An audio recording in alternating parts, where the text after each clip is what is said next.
वास्तविक संख्या real number को दो पार्ट में बांटे हैं, रेशनल और इरेशनल। रेशनल को फर्दर दो पार्ट में डिवाइड किए, इंटीजर और फ्रैक्शन। इंटीजर को तीन पार्ट में डिवाइड किए, पॉजिटिव, जीरो और निगेटिव इंटीजर। फ्रैक्शन को तीन पार्ट में बांट दिए, प्रॉपर, इम्प्रॉपर, मिक्स फ्रैक्शन। इसमें से हमने आपको रियल नंबर बताया कि जो नंबर लाइन पे रिप्रेजेंट किया जा सकता है वो रियल नंबर होता है।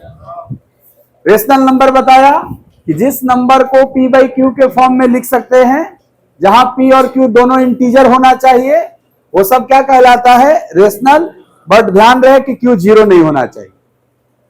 दूसरा केस था कि सर टर्मिनेटिंग डेसिमल्स भी रेशनल नंबर कहलाते हैं। तीसरा केस था कि नॉन टर्मिनेटिंग हो बट रिपीटिंग हो जाए तो भी रेशनल कहलाता है। इरेशनल किस प्रकार के नंबर को कहते हैं, अपरिमेय संख्या। सर अपरिमेय वैसी संख्याओं को कहते हैं जो non terminating and non repeating हो, ना खत्म हो, अशांत दशमलव, अनावर्ती जिसको बोलते हैं। ये सब अभी बताना है, कल इतना तक बताए थे आपको। इसका एग्जाम्पल पाई था। पाई कैसा नंबर है, परिमेय या अपरिमेय? अपरिमेय, क्योंकि ये non terminating non repeating type का नंबर होता है। रूट 2 वगैरह कैसा है, रूट 3, यही सब है ना आपका। रेशनल की बात करते हैं तो रेशनल में क्या 22/7 रेशनल नंबर था? 1.5 रेशनल नंबर है। रूट 4 रेशनल नंबर है। रूट 4 रेशनल है कि रेशनल? सर रूट 4 की वैल्यू 2 होती है और 2 रेशनल नंबर है आपका। 1.3 पे बार, ये भी आपका कैसा नंबर है, तो आप समझ गए थे कल कि रेशनल और इरेशनल में क्या अंतर है, कौन कौन से नंबर रेशनल होते हैं, कौन इरेशनल। मैंने कुछ वास्तविक और काल्पनिक की भी बात किया था। क्या पूछा जाए √-3 कैसा नंबर है, तो आप कहोगे सर रियल नंबर √3 हो सकता है, लेकिन √-3 तो काल्पनिक नंबर, इमेजिनरी नंबर ना होगा, ये काल्पनिक नंबर हो जाता है। रूट के अंदर माइनस आ गया तो कैसा नंबर हो गया? लेकिन -√3, रूट के बाहर माइनस है तो कोई दिक्कत नहीं है, वो वास्तविक संख्या आपका। बस इतना ही बात हुआ था आई थिंक कल। आज हम शुरू करते हैं कहा, इंटीजर से शुरू करते हैं। कल बताया था आपको रियल, रेशनल, इरेशनल। अभी इंटीजर समझना। इंटीजर मतलब पूर्णांक, ठीक है, हेडिंग डालो इंटीजर पूर्णांक। मिटा दो इसको। तो अगर आप डिफाइन करना चाहते हैं तो आप बोल सकते हैं कि वैसा फ्रैक्शन जिसका डिनोमिनेटर 1 हो, यानी कि P। अच्छा ये बताओ, इंटीजर जो है क्या वो एक रेशनल नंबर है? All integers are rational number. Correct है बात की इनकरेक्ट? अगर ऐसे स्टेटमेंट दिया जाए कि सभी पूर्णांक परिमेय संख्या होता है, बात सही है कि गलत? सर परिमेय में से ही तो निकला था इंटीजर, तो सभी पूर्णांक परिमेय संख्या है। सहमत है? सभी पूर्णांक परिमेय संख्या है। हाँ सर, परिमेय संख्या से ही निकला है इंटीजर, यानी कि सारे के सारे इंटीजर क्या हैं, परिमेय संख्या। और जो परिमेय संख्या है क्या वो P बाई Q के फॉर्म में होता है? तो आप बोलेंगे इंटीजर में वैसा फ्रैक्शन यानी P बाई Q में हो, बट ये जो Q हो अगर 1 के बराबर हो जाए तो क्या ये P बाई Q फ्रैक्शन नहीं रह जाएगा, इंटीजर बन जाएगा। अगर ये कंडीशन मैंडेटरी हो जाए कि जो डिनोमिनेटर है वो 1 है या -1 है, डिनोमिनेटर 1 है या -1 है, तो बताओ 1 हो या -1, ये तो हिडन रहता है नीचे, तो क्या केवल Q P पे डिपेंड कर जाएगा? P कुछ भी हो सकता है, P कुछ भी ले लो आप। क्या ले सकते हो? 0, 1, 2, 3, 4, -1, -2, यही सब में ले सकते हो आप। तो P कुछ भी ले लो, लेकिन Q क्या होना चाहिए?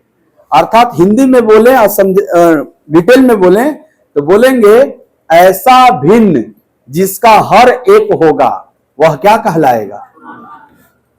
ऐसा भिन्न, क्या पी बाई क्यू एक भिन्न है? अंश बटा हर को भिन्न कहते हैं कि नहीं कहते?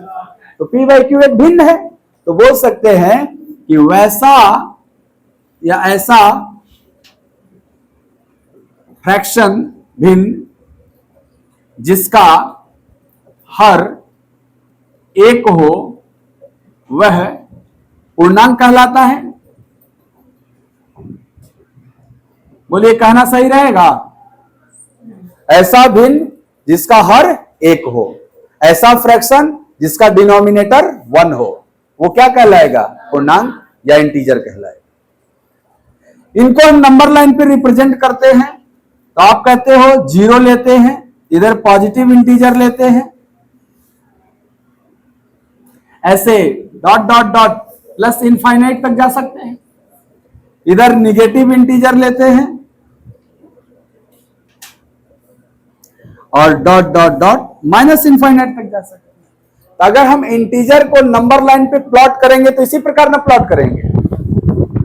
तो आप देख रहे होंगे कि 0 के इधर क्या ये धनात्मक पूर्णांक है? तो 0 के इधर जो आया 1 2 3 4 5 डॉट डॉट प्लस इनफाइनाइट, इनको बोला जाएगा पॉजिटिव इंटीजर। 0 के left side -1 -2 -3 -4 dot dot dot minus infinite, इनको निगेटिव इंटीजर कहा जाएगा। तो भाई साहब, यहां से यहां तक का नाम होगा पॉजिटिव इंटीजर,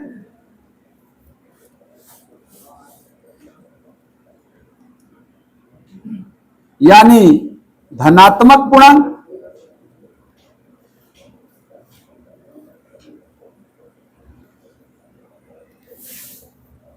और 0 के लेफ्ट साइड वाले इंटीजर का नाम होगा निगेटिव इंटीजर।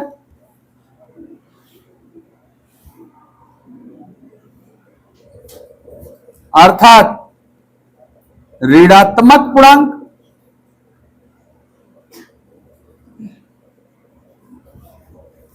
और जो बीच में बच गया 0, इसको बोलेंगे नीदर पॉजिटिव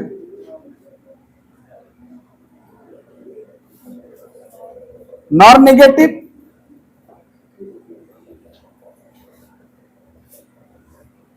ना तो धनात्मक ना ही ऋणात्मक। तो प्रश्न होता है कि 0 कैसा है, धनात्मक है कि ऋणात्मक? तो आपका जवाब है 0, ना तो धनात्मक है ना ऋणात्मक। ये एक न्यूट्रल इंटीजर है, बस ये बिना चार्ज का, बिना पॉजिटिव निगेटिव का एक न्यूट्रल इंटीजर है, सिर्फ और सिर्फ एक पूर्णांक है, ना धनात्मक है ना ऋणात्मक। इतना बात समझ में आया आपको? ये जो आप देख रहे हैं ना 1 2 3 4 dot dot dot plus infinite, जिसका नाम क्या है? धनात्मक पूर्णांक। इसी का एक और नाम है नेचुरल नंबर। इसी को और क्या कहते हैं? नेचुरल नंबर, यानी प्राकृतिक संख्या।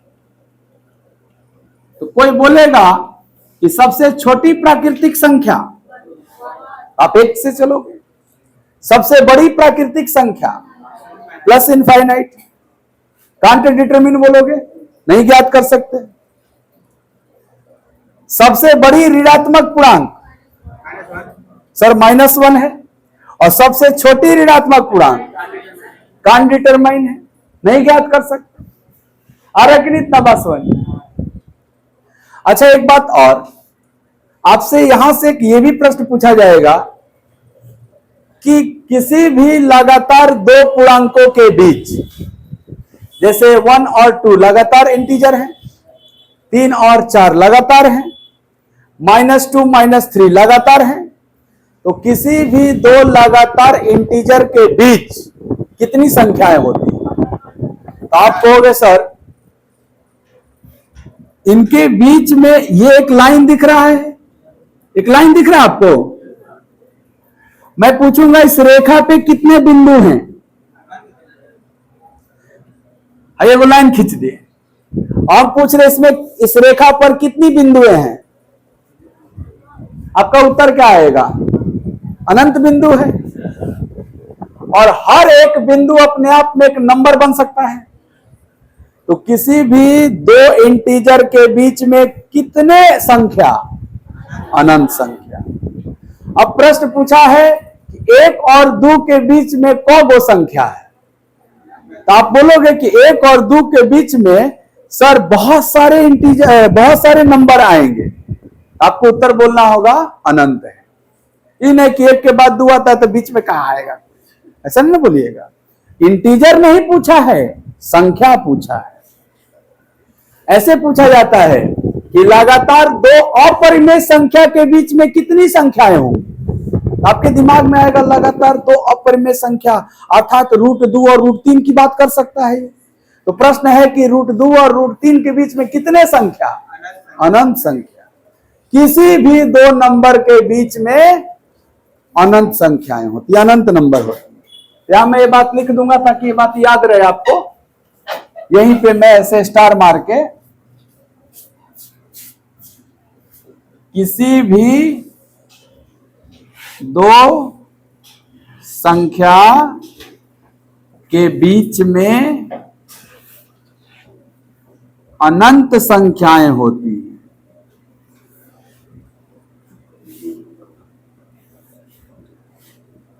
अनंत संख्याएं होती है। अब वो दो संख्या कोई भी हो सकता है दोनों परिमेय हो सकता है दोनों अपरिमेय हो सकता है एक परिमेय हो एक अपरिमेय हो। तो कभी भी पूछेगा दो संख्या के बीच में कितनी संख्या? अनंत संख्या। वो कोई भी दो हो सकता है। अच्छा, निगेटिव इंटीजर समझ गए, पॉजिटिव इंटीजर भी समझ गए। पॉजिटिव इंटीजर का दूसरा नाम प्राकृतिक संख्या। जीरो कैसा पूर्णांक है? न तो धनात्मक है ना ऋणात्मक। इतना बात समझ गए। अब मैं आपसे कुछ प्रश्न पूछ रहा हूं, बताना। इधर आएगा क्या? लिखो, कुछ बात लिख रहा हूं, आप आंसर बताना। सबसे छोटी धनात्मक पूर्णांक, तो आपका आंसर 1 है, सबसे छोटी धनात्मक पूर्णांक। अगला प्रश्न पूछ रहा हूं, सबसे छोटी प्राकृतिक संख्या, तब भी आंसर क्या होगा? 1 ही होगा, क्योंकि यही सेट है ना प्राकृतिक संख्या का। इसमें सबसे पहले क्या आया हुआ है, तो यहां भी आंसर क्या होगा? 1। पूछ रहा हूं, सबसे बड़ी ऋणात्मक पूर्णांक, तो ऋणात्मक में देखोगे सबसे बड़ा, तो इधर आते हैं तो कम होते जाता है ना, तो सबसे बड़ा कौन रहेगा? माइनस। इसका उत्तर हो जाएगा -1। हाँ, और सबसे बड़ी धनात्मक पूर्णांक, हाँ, तो आंसर होगा can't be determine, C and D, ज्ञात नहीं कर सकते। कैन नॉट डिटरमिन, ज्ञात नहीं कर सकते। समझा रहे बात? ज्ञात कर लीजिएगा क्या आएगा सबसे बड़ा इधर। नहीं क्या आप जोन बोलिएगा, हम बोलेंगे मैं एक जोड़ ला। नहीं समझे? आप जितना बड़ा बोलिएगा हम बोलेंगे तनी सा एक जोड़ लो, मैं और आगे चल जा। तो निर्धारित नहीं ना हो पाएगा। आप जहां मैक्सिमम जा सकते हैं जाइए।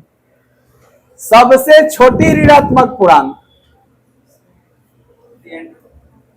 सबसे छोटी ऋणात्मक पूर्णांक, तो आप कहोगे सर इधर आना पड़ेगा, जितना दूर आएंगे वो छोटा होता चला जाएगा। तो डिसाइड होगा कहां तक पहुंचे। इसका भी आंसर क्या हो जाएगा? कैन नॉट डिटरमिन, निर्धारित नहीं कर सकते। इतना बात समझ में आ गया? जीरो कैसा पूर्णांक है? न धनात्मक ना। ठीक, इसको लिख। क्या होगा? तो आपने देखा था, हाँ, कि जो होल नंबर होता है, पूर्ण संख्या जो होता है वो 0 से शुरू होता है। पूर्ण संख्या जो होता है, क्या ये 0 1 2 3 4 डॉट डॉट डॉट ऐसे होता है? यानी प्राकृतिक संख्या के साथ ये जो पॉजिटिव इंटीजर थे, इसके साथ 0 को भी अगर सम्मिलित कर लिया जाए तो वो जो सेट बनेगा नंबर का, वो कैसा कहलाएगा? नंबर, होल नंबर कहलाएगा। तो सबसे छोटी पूर्ण संख्या क्या है आपका, और सबसे बड़ी? हाँ, कैन नॉट डिटरमिन, इनफाइनाइट तक जा सकते हैं आप। तो सबसे बड़ी पूर्ण संख्या ज्ञात नहीं कर सकते, लेकिन सबसे छोटी पूर्ण संख्या 0। इतना बात समझ में आ गया? चलिए, अब इंटीजर का 3 पार्ट था ना, निगेटिव, पॉजिटिव, 0, सब पे चर्चा हो गया। इसके बाद फ्रैक्शन पढ़े थे आप, आइए फ्रैक्शन पे चर्चा करेंगे। हेडिंग रहेगा आपका कौन सी? फ्रैक्शन। यानी कि इसमें 3 पार्ट था ना फ्रैक्शन में, कौन कौन? प्रॉपर, इम्प्रॉपर, मिक्स, यही था। तो प्रॉपर, इम्प्रॉपर एंड मिक्स, उचित, अनुचित और मिश्र, यही ना था जी? अब समझो बात को, अगर फ्रैक्शन है तो क्या वो p/q के फॉर्म में होगा? अगर p/q के फॉर्म में है तो अभी तो फ्रैक्शन हुआ, लेकिन प्रॉपर होने के लिए कंडीशन है कि p को q से छोटा होना पड़ेगा। यानी वैसा भिन्न जिसका अंश हर से छोटा हो, उसको उचित भिन्न कहा जाएगा, प्रॉपर फ्रैक्शन। जैसे इसका एग्जाम्पल हो जाएगा 1/2, 2/5, है कि नहीं? इस तरह का क्या ये सब भिन्न है और इनमें हर से छोटा ना अंश है, ये सब क्या कहलाएगा? Proper fraction. वैसा फ्रैक्शन जो p/q के फॉर्म में है एंड p जो है वो ग्रेटर देन है q, यानी अंश बड़ा है हर से, इसको अनुचित फ्रैक्शन कहा जाएगा। इसका एग्जाम्पल हो जाएगा 2/1 है, ऐसे ले लो, 3/2 में अंश बड़ा है ना हर से, ये अनुचित हो गया। 5/2 है ना, सब जिसका अंश बड़ा हो और हर क्या हो? मिक्स मतलब हो गया integer with proper fraction. Mix fraction का मतलब है कि अगर प्रॉपर फ्रैक्शन को किसी इंटीजर में ऐड कर दिया जाए तो मिक्स हो जाए। इंटीजर प्लस प्रॉपर क्या बन जाएगा? मिक्स। इंटीजर और प्रॉपर फ्रैक्शन को जोड़ दीजिएगा तो कौन सा फ्रैक्शन बन जाएगा? अब एग्जाम्पल में आप समझिए, क्या एक इंटीजर है और इसमें कोई भी प्रॉपर फ्रैक्शन जोड़ दीजिए। 1/2 एक प्रॉपर फ्रैक्शन है क्या? जिसका अंश छोटा है, प्रॉपर हुआ ना। 1 + 1/2, यानी इसको लिखा जाता है 1 सही 1/2, ये आपका मिक्स हो। समझ में आ रहा है बात? अच्छा, ये एक क्या है? अगर एक्चुअल में देखिएगा तो कोशिएंट है। जैसे इसका मान 3/2 है ना, यानी कहना चाहें तो इम्प्रॉपर फ्रैक्शन को अगर सिंप्लीफाई कर दिया जाए तो मिक्स बन जाता है। देखिए, ये 3/2 इम्प्रॉपर फ्रैक्शन था और अब 3 बड़ा है तो 2 से तो भाग लगेगा, तो क बार में जाएगा? 3 2 से। वो एक यहां लिखते हैं जो कि इंटीजर का काम कर रहा है। अच्छा, एक बार में गया तो कितना बचा? वो रिमाइंडर ऊपर लिखते हैं और जिससे डिवाइड किए थे वो नीचे। तो जब इम्प्रॉपर फॉर्म में लिखना है तो ऐसे रहेगा, और इसी इम्प्रॉपर को मिक्स में लिखना है तो ऐसे रहेगा। और इंटीजर और फ्रैक्शन के बीच में कौन सा चिन्ह छिपा हुआ है? प्लस छिपा हुआ है। समझ में आ रहा है ना बात? भाई साहब अगर आप 3 में 2 से भाग दीजिएगा एक बार में जाएगा, एक बार में गया तो क्या बच गया? एक। तो इसको आप बोलते हैं ना भागफल, कोशिएंट, इसको आप रिमाइंडर बोलते हैं, और इसको आप भाजक बोलते हैं, डिवीजर। तो बताए, और ये क्या था सर? भाज्य था, डिविडेंड। यही ना होता है आपके भाग के नियम। तो 3 में 2 से भाग दिया अर्थात ये इम्प्रॉपर फ्रैक्शन था। तो जो मिक्स फॉर्मेट में आया वो ये एक जो है वो क्या है? आप कहोगे मिक्स फ्रैक्शन, मिक्स फ्रैक्शन बराबर कोशिएंट रिमाइंडर बाय डिवीजर। बोलो, एक क्या था? भागफल था। ये भी एक क्या था? शेषफल था। और नीचे वाला 2 क्या था? भाजक।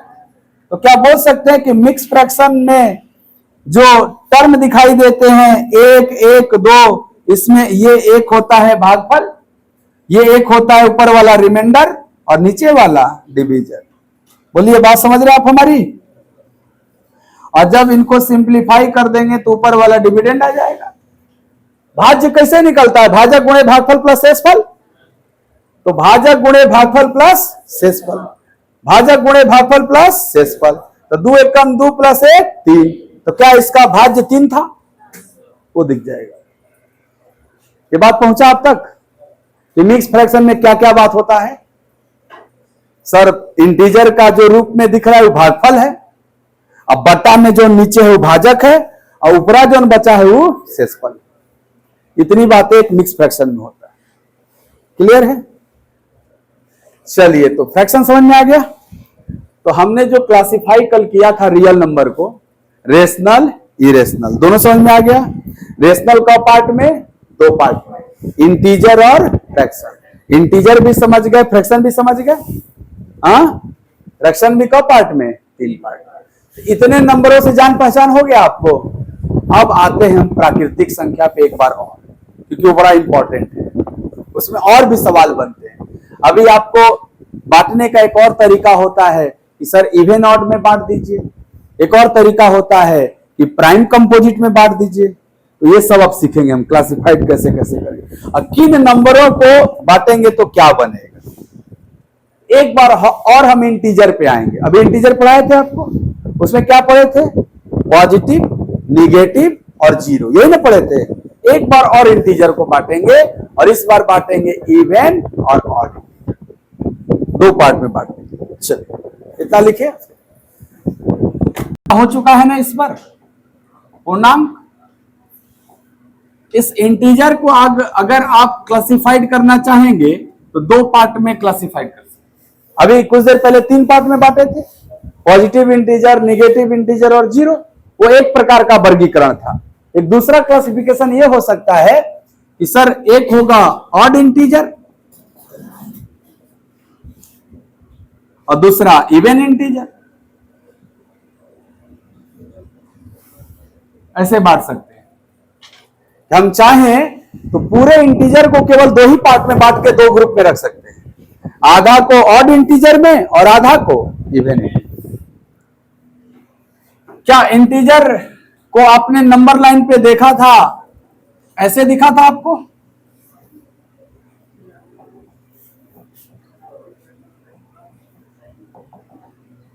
ऐसे दिखा था?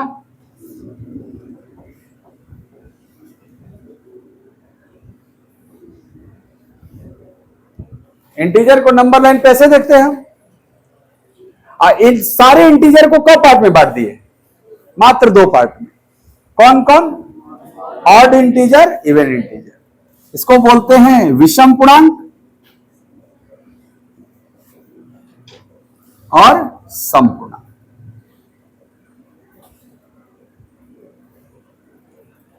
तो जरा इसमें से जो आप जानते हैं वो बताइए कि 2 कैसा है, इवन या ऑड? है ना, इवन। ई लिख रहा हूं मैं डायरेक्ट। 4 क्या है ना? तो क्या आपके इवन का जो नंबर है वो अल्टरनेट आपको दिखाई दे रहा है।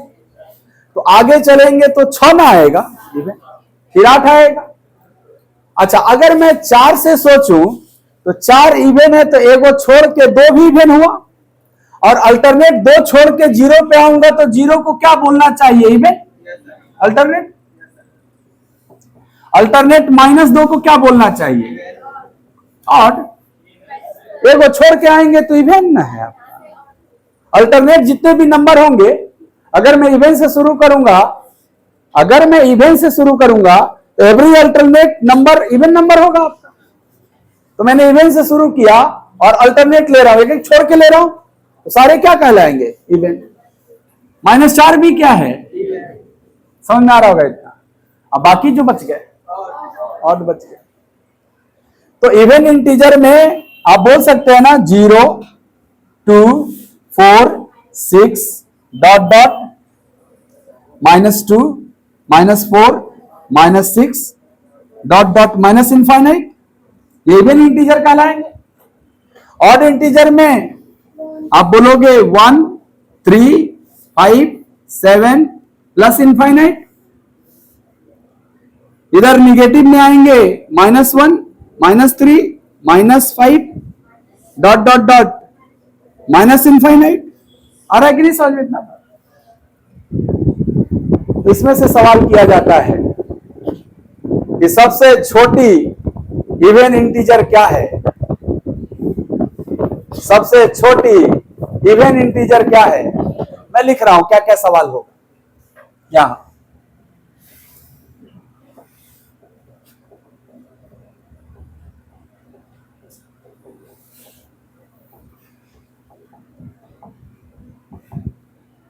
सबसे छोटी समपूर्णांक, तो आपको यही ना समपूर्णांक का है ग्रुप।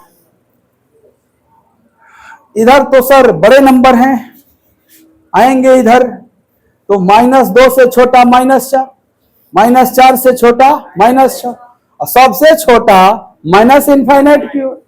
तो क्या हम डिसाइड कर पाएंगे? तो सबसे छोटा समपूर्णांक कांट बी डिटरमिन। आंसर है कैन नॉट। सबसे बड़ा या बड़ी समपूर्णांक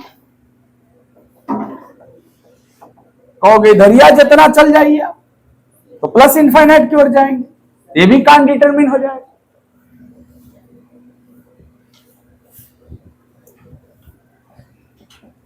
सबसे छोटी विषम पूर्णांक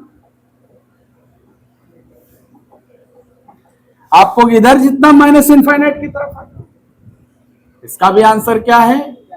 कैन नॉट डिटरमिन। सबसे बड़ी विषम पूर्णांक आपको इधर जितना बड़ा चले जाओ +इनफाइनाइट की तरफ, इसमें ना पाओगे विषम वाला में, ये भी क्या हो जाएगा? Can not determine. C and D. समझ रहे हैं इन सारे सवालों का जवाब सी एंड डी, ठीक है। अब आपको अगर कुछ कंडीशन लगा के बोला जाए कि सबसे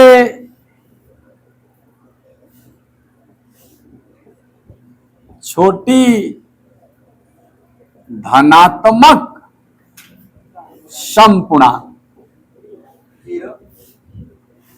0 इज नीदर पॉजिटिव और नेगेटिव।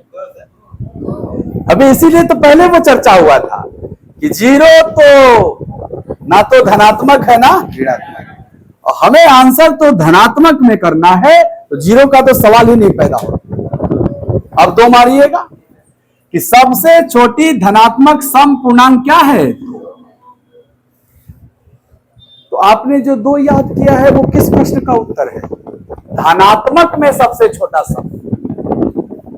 लेकिन कोई पूछेगा सबसे छोटा सम बताइए, आपको नहीं कैन नॉट डिटरमिन, हम डिसाइड नहीं करते। समझ में आ रहा है ना? मुस्कुराइए, खुश रहिए, है ना? ऐसे रहेंगे तो हमको शंका हो रहा है थोड़ा। समझ में आ रहा है ना? हाँ। जहां नहीं आएगा पूछिएगा, हम लिख लिख के बता रहे हैं आपको। क्यों कैन नॉट डिटरमिन? क्योंकि इनफाइनाइट तक जाना है, इसलिए कैन नॉट डिटरमिन। क्यों 2? क्योंकि सर आप पॉजिटिव में बात किए हो, तो पॉजिटिव में बात करोगे तो हम इसी में ना सोचेंगे, यही ना पॉजिटिव है। इसमें सबसे छोटा कौन है? इसीलिए 2 बोलेंगे आप।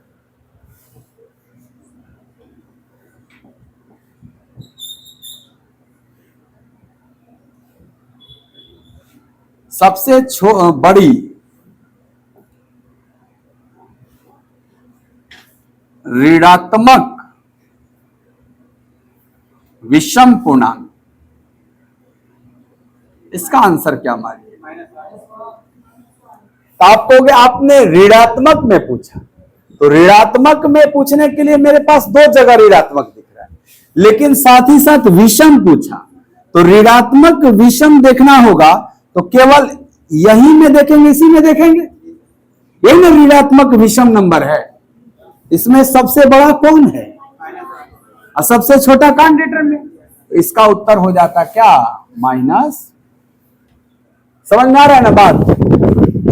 अब हम आपसे वो बात स्पेशल पूछ रहे हैं, क्या कि परीक्षा में पूछा था 0 क्या है? में देख के बताना, क्योंकि यही पूछ रहे हैं हम। सम संख्या की विषम संख्या, तो सर लिखा हुआ स्पष्ट 0 किसके जगह पे आया है? इवन प्लेस पे आया है। इवन इंटीजर हुआ और इवन नंबर भी हुआ। 0 क्या है? तो 0 यहां मैं लिख दे रहा हूं नोट के रूप में, क्योंकि इस पे सवाल आया हुआ था। 0 एक सम पूर्णांक या सम संख्या है।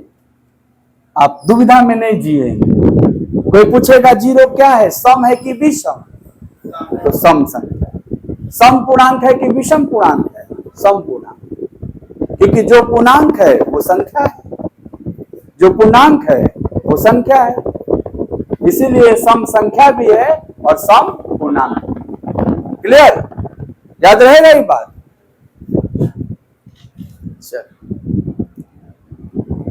छोटी धनात्मक विषम पूर्णांक, हाँ, तो आप कहोगे धनात्मक विषम देखना है, तो क्या ये लोग हैं धनात्मक विषम? यही ना सेट धनात्मक विषम का। इसमें सबसे छोटा कौन है? इस प्रश्न का उत्तर है 1 है। समझ गए बात को?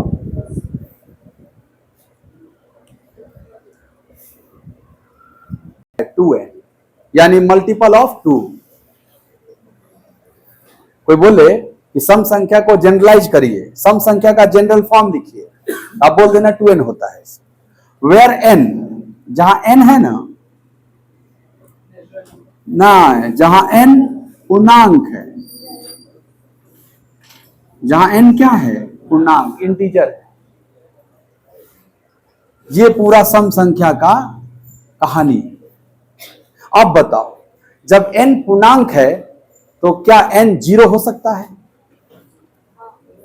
n अगर पूर्णांक है तो पूर्णांक तो आप जानते हो ये सब पूर्णांक तो है, ऐसा पूर्णांक है ना, तो 0 एक पूर्णांक है कि नहीं? तो क्या मैं n के जगह 0 रख सकता हूं कि नहीं? और जब मैं n के जगह 0 रखूंगा तो 2 और 0 क्या हो जाएगा? 20 ना हो जाएगा? है क्या? 0 रखब तो 20 ना हो जाएगी? 20 ना हो जाएगी? अरे काटे लगा, 2 गुणे n होला। हाँ हाँ हाँ, ठीक है, 20 हो जाएगी। 2n का मतलब 2 गुणे n ना, तो n के जगह 0 रखेंगे तो 2 गुणे 0 ना, और 2 गुणे 0 करेंगे तो 0 ना आ जाएगा। तो सम संख्या 0 हुआ कि नहीं हुआ? यहां लिखो। समझ गए बात को? चलो आगे बढ़ जाए।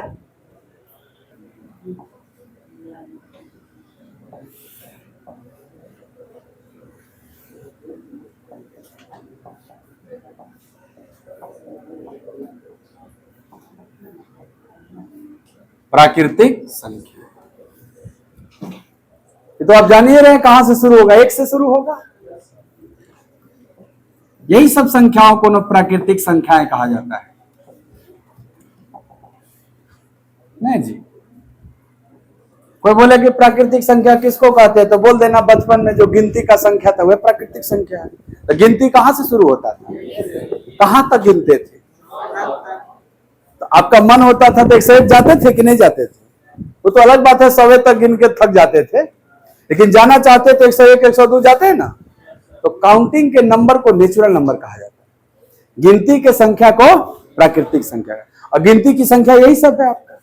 आप इसको देखो, अगर बांटना चाहोगे तो आप 3 पार्ट में बांट सकते हैं। जो नंबर दिख रहा है ना 1 2 3 4 5 इनफाइनाइट तक, इसको अगर हम बांटना चाहें तो 3 पार्ट में बांट सकते हैं। कौन कौन पार्ट है देखना। एक तो पहले 1 रहेगा, ये स्पेशल नंबर है, ये अकेले रहेगा, ये किसी के साथ नहीं रहता। एक बाद एक तो ग्रुप बनेगा आपका प्राइम नंबर का, एक बनेगा कंपोजिट नंबर।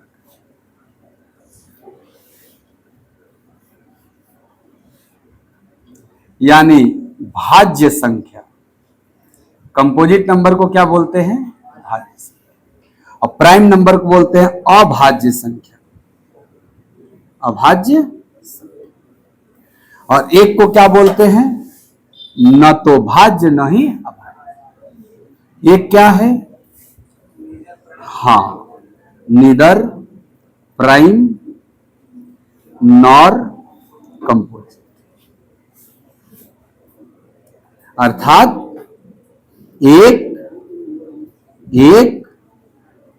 न तो भाज्य है न तो अभाज्य है, ना ही भाज्य है।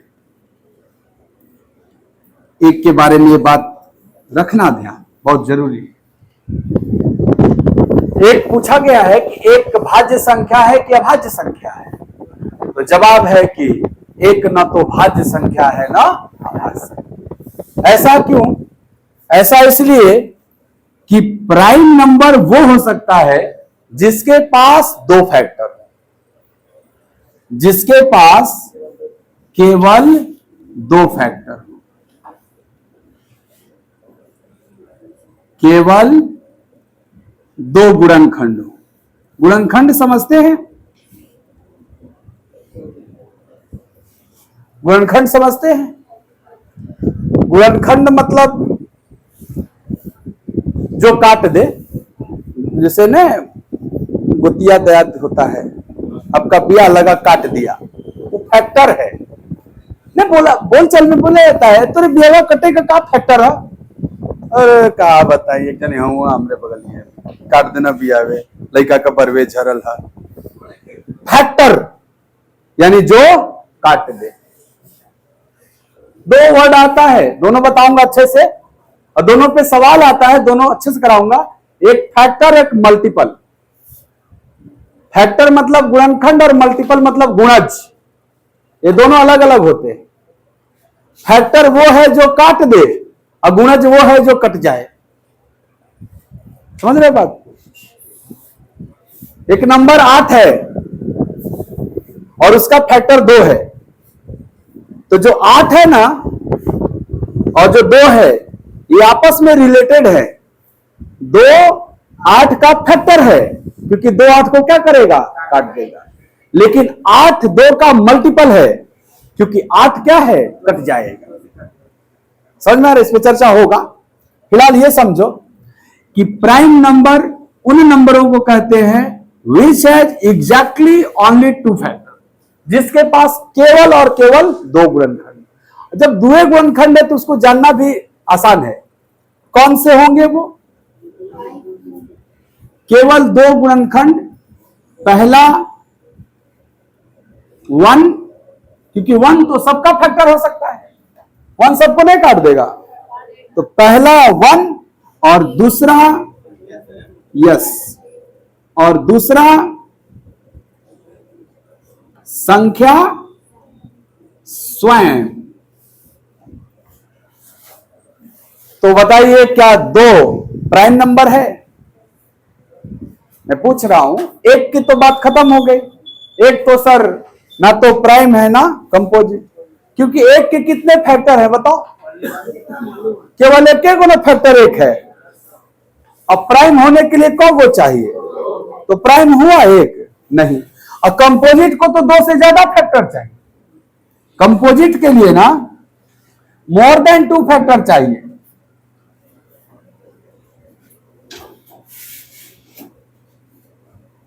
दो से अधिक गुणनखंड चाहिए।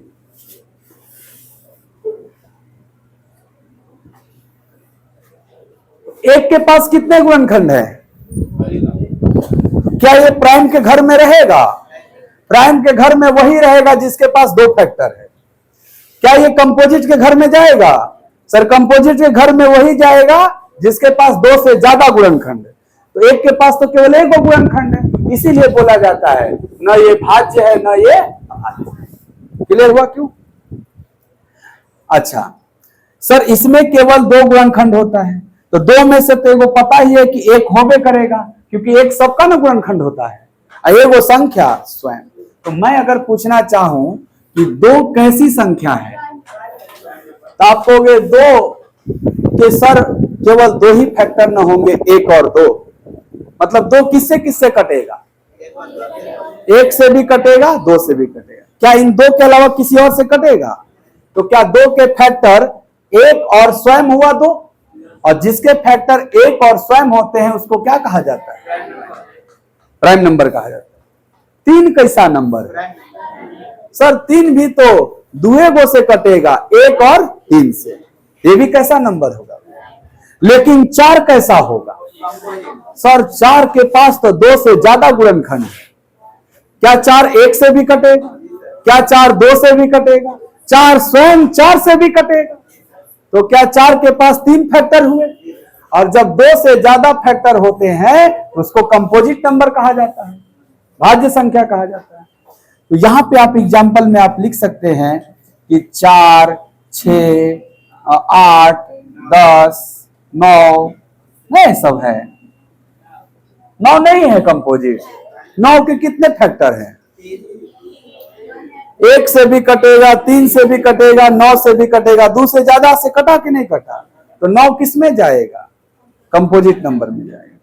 प्राइम नंबर के एग्जाम्पल में आप रख सकते हैं कि सर 2, 3, 5, 7, 11 ऐसे ही ना कुछ।